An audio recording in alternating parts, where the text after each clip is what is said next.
కేసులో విచారణకు హాజరైన నటుడు రవితేజను సిట్ అధికారులు పలు ప్రశ్నలతో ఉక్కిరిబిక్కిరి చేశారు. డ్రగ్స్ వాడకం, అమ్మకం, డ్రగ్స్ మాఫియాతో సంబంధాలపై ప్రశ్నలు సంధిస్తూనే ఏడాదిలో 3 ఇళ్లు ఎలా కొన్నారంటూ సిట్ అధికారులు ప్రశ్నించడంతో రవితేజ కోపగించుకున్నట్టు తెలిసింది.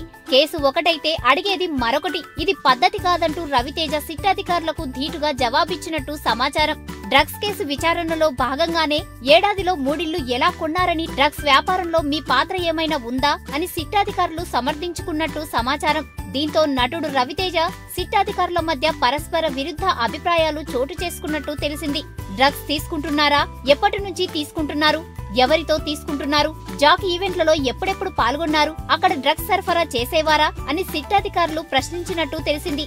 దీంతో రవితేజ ఉద్రేకానికి లోనై డ్రగ్స్ అలవాటే లేనప్పుడు ఇతరుల గురించి అడగటం దేనికి అంటూ సిట్ అధికారులను ప్రశ్నించారు.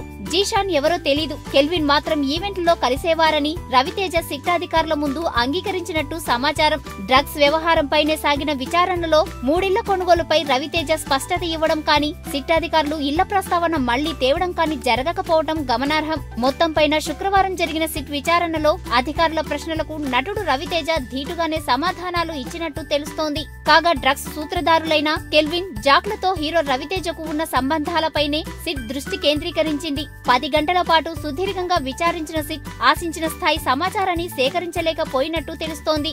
డ్రగ్స్ వాడకంపై భిన్న కోణాల్లో విచారించిన సిట్ అధికారులకు డ్రగ్స్ మాఫియా, కెల్విన్, జాక్లతో రవితేజకు గల సంబంధాలపై క్లారిటీ వచ్చినట్టు సమాచారం. జిషాన్తో రవితేజకు కెల్విన్ పరిచయమైనట్టు, ఈవెంట్లలోనే లావాదేవీలు జరిగినట్టు సిట్ భావిస్తోంది. అయితే కేసులో రవితేజ డ్రైవర్ శ్రీనివాసరాజు కీలకమైనందున అతడిని శనివారం విచారిస్తున్నారు. కెల్విన్, జీషాన్లతో సంబంధాలపై తొలుత తనకెవరూ తెలీదని చెప్పిన రవితేజ సిట్ దగ్గరున్న ఫోటోలు, ఫోన్ సంభాషణలు వినిపించడంతో కెల్విన్ మాత్రమే తెలుసని అంగీకరించినట్టు సమాచారం. ఈ వీడియో గనుక మీకు నచ్చినట్టయితే లైక్ చేయండి, షేర్ చేయండి, సబ్స్క్రైబ్ చేసుకోండి.